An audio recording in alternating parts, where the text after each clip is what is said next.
Merci de nous rejoindre pour cette dernière partie de l'Africa Newsroom. Nous sommes toujours en compagnie d'Émile Boyogeno, sociologue et historien, Alfred Tchongo, éditorialiste d'Africa 24. Place à notre Zoom Société consacré aujourd'hui aux drones au service de la santé.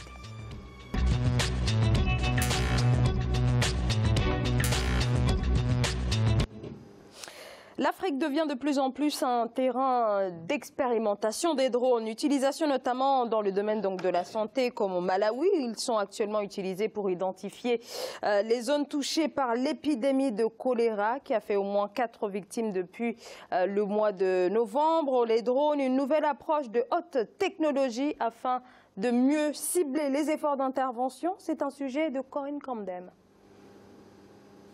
Au Malawi, les services de santé emploient un moyen novateur pour lutter contre la propagation du choléra. Ils utilisent des drones pour identifier les points critiques de la transmission du choléra dans la capitale Lilongwe. Les drones aident à cartographier les zones densément peuplées et collectent des données pour les agents de santé afin de mettre en œuvre des interventions pour endiguer la propagation de la maladie. La première cartographie de drones a eu lieu dans la région de Likuni, l'un des townships densément peuplés de Lilongwe. Cette carte révèle beaucoup de choses que nous ne savions pas en tant que responsables de communauté. Nous avons une tâche difficile à accomplir pour que notre environnement reste sain. Nous avons dit aux organisateurs que dans 6 mois, les choses allaient s'améliorer. Ce projet lancé en 2017 est une initiative du gouvernement malawite soutenue par l'Agence des Nations Unies pour l'enfance et l'UNICEF. Le Malawi travaille actuellement à contrôler cette épidémie de choléra qui aurait commencé avec le début de la saison des pluies en novembre 2017. Les drones fournissent également des images aériennes qui indiquent les zones qui ont un besoin urgent de campagnes de sensibilisation du public.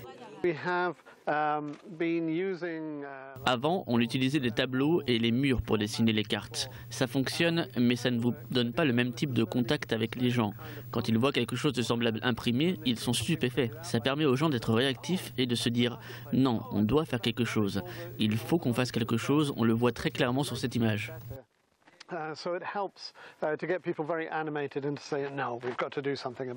Le couloir de drone du Malawi a déjà été utilisé pour des opérations humanitaires et des travaux de développement. Les leaders communautaires et les résidents de la capitale ont participé à l'étude des cartes et ont contribué à mettre en place des plans pouvant aider à améliorer les choses. Les cartes créées grâce à l'imagerie des drones ont permis de mettre en perspective l'ampleur de la crise pour de nombreux résidents. Alors pour l'heure, Katabe, Kalonga, mais aussi Lingwe notamment sont les zones les plus touchées par le choléra au Malawi, pardonnez-moi. Alors jusqu'ici, les autorités n'avaient pas une parfaite connaissance, une parfaite cartographie de la maladie. Dans ces conditions, l'apport de ces drones ne peut être que crucial. Émile Boyogeno. Oui, alors je trouve que c'est ici fantastique de voir ces drones au service de la paix.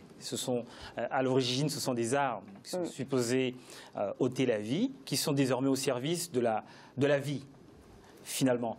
Ça, c'est le point positif. Je suis juste un peu interpellé par 2 choses. La première, c'est que ces drones, c'est un petit peu l'arbre qui cache la forêt. Les drones ne peuvent que constituer un élément accessoire, j'ai même envie de dire marginal, d'une politique publique de santé. On ne peut pas s'appuyer sur l'existence de drones pour conduire une réelle politique publique de santé, c'est-à-dire une politique de santé à destination du plus grand nombre et au prix le plus bas. C'est une solution d'urgence. Par contre, il faudrait accompagner cela de la formation de cadres médicaux et paramédicaux qui vont aller sur les sites. Premier point, il faudra construire les centres de santé, les rapprocher des populations les plus vulnérables. Tant que cela n'est pas fait, et tant que ces drones constituent comme ça du moins constituent un événement dont on peut parler et dont on peut se réjouir a priori, qui nous fait entrer dans, entre guillemets, la modernité, c'est très sympathique, mais au fond, ça ne résout pas le problème qui reste. Le problème, c'est une politique de santé efficace et efficiente. Et cela passe par les institutions, par l'accès à la santé du plus grand nombre à travers les hôpitaux et la formation de cadres médicaux et paramédicaux. Alfred Tchongo. Alors moi j'ajouterais ceci que, c'est vrai, il faut une politique nationale de santé, c'est primordial.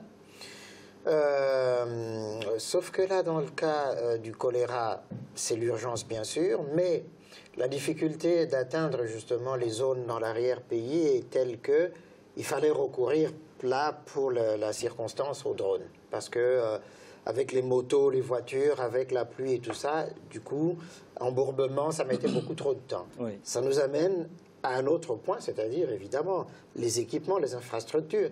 Si les routes étaient bonnes, étaient entretenues, construites, entretenues, il n'y aurait pas besoin d'avoir des drones pour le faire, puisque les agents se déplaceraient facilement à moto, en véhicule. Mais c'est un plus qui est utilisé pour cartographier, parce que là, pour le coup, c'est vraiment la cartographie pour donner une vision tout à fait... Une vue d'ensemble. Exactement, d'ensemble exact des situations, et donc je crois que c'est un apport certain. Troisième chose, je m'étonne toujours qu'en Afrique, on puisse encore, en 2018, mourir de choléra. Le choléra, c'est quoi? C'est la maladie de la saleté. Et comment se fait-il que, justement, il n'y ait pas des politiques de prophylaxie, d'hygiène, tout simplement pour dire, lavez-vous les mains, etc. Il n'y a pas de choléra sans cela. C'est vraiment la maladie de la saleté. Qu'à cela ne tienne, l'usage des drones, c'est une bonne chose. Au Rwanda, on le fait aujourd'hui aussi pour la distribution des médicaments, des poches de sang. Oui. J'allais justement en parler. Donc, on l'a vu au Rwanda, des drones distribuent des médicaments, des poches de sang. Là, on a le cas du Malawi, mais on a aussi beaucoup d'autres pays africains qui utilisent donc ces drones. Est-ce que c'est un mode, en tout cas, ces drones sont en train de s'imposer de plus en plus dans le secteur médical en Afrique? Oh, ça s'impose j'ai envie de dire, il y a une déclinaison civile des drones au service du développement, dans la santé, dans l'économie, dans le commerce et ainsi de suite. Mais moi, je reste interpellé par ces drones parce qu'il y en a combien qui sont fabriqués en Afrique? On va nous dire qu'il y a des entreprises qui font des drones en Afrique, mais est-ce qu'elles ne sont pas simplement en train de monter des drones préfabriqués ailleurs? Est-ce que finalement, ces drones utilisés chez nous, enfin chez nous en Afrique, ne sont pas des drones, du moins des produits qui vont enrichir des économies ailleurs, ne sont pas une source d'extraversion de nos devises finalement. Donc c'est bien de savoir raison garder en matière d'avancée technologique. On passe de 0, là on confirme effectivement que l'Afrique s'est passée de 0 à 4. Par contre, il faut faire attention à ce que ce passage... ce développement exponentiel, cet accès exponentiel aux nouvelles technologies ne soit pas un facteur qui nous desserve à long terme. Parce que c'est très bien. Je crois que la réserve des 1000 elle est intéressante, elle est tout à fait juste et pertinente. Pourquoi? Tant qu'il n'y a pas transfert de technologie, de savoir, on restera toujours dans la dépendance.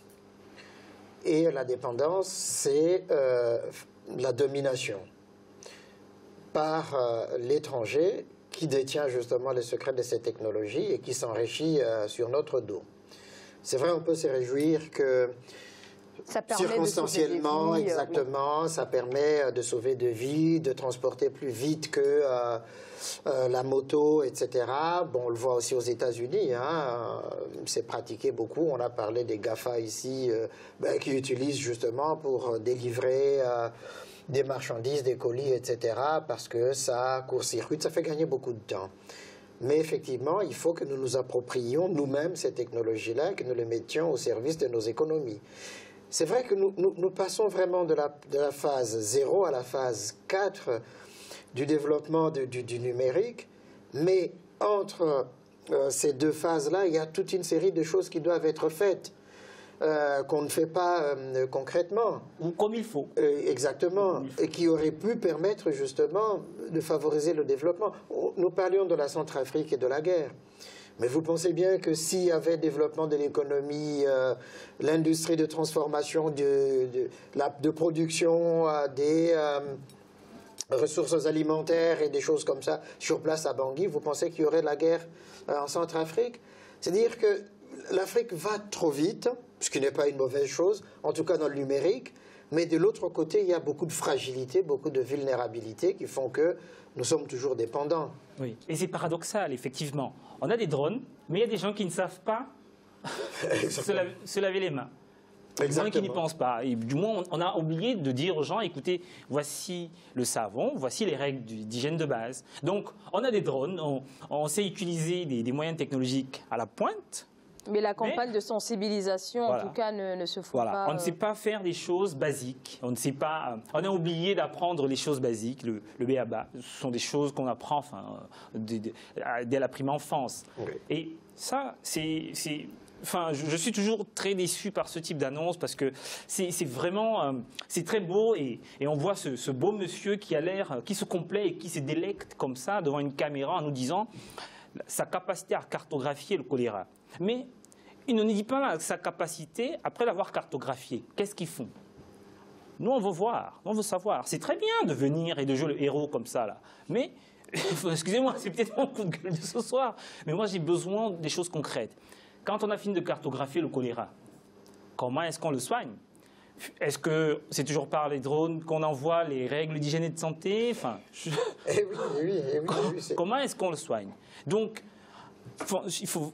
restons sur des choses concrètes et des vraies politiques de santé sont très simples à conduire. Enfin, sont pas de choses très basiques. Il faut une campagne, il faut faire des campagnes, il faut de vaccination, enfin d'hygiène et de salubrité. Et pour cela, on peut le faire dès la prime enfance. On n'a pas nécessairement besoin de drones pour cela. C'est très bien qu'on ait cartographié ainsi. Maintenant, à l'action, messieurs les Malawites, en sachant que c'est un État quand même qui a un pas d'avance en termes de démocratie. Oui, on a vu d'excellentes transitions de ce point de vue-là. Donc, ça, au moins, allez, il y a une note d'espoir de ce côté-là. Du point de vue politique, on a espoir que les choses peuvent aller en s'améliorant. Voilà.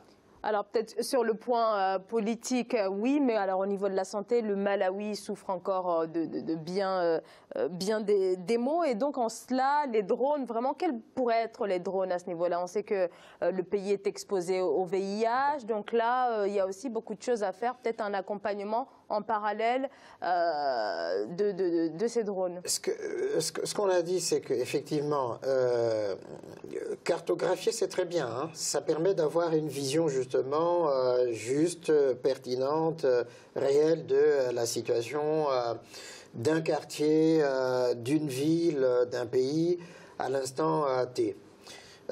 Et facilement, on peut envoyer les gens, mais dans tel quartier, dans telle rue, voilà, il y a tel problème, les agents de santé peuvent... Donc mieux cibler les efforts d'intervention. Exactement, peuvent se retrouver à cet endroit, le moment voulu, etc. Rationaliser les moyens. Exactement.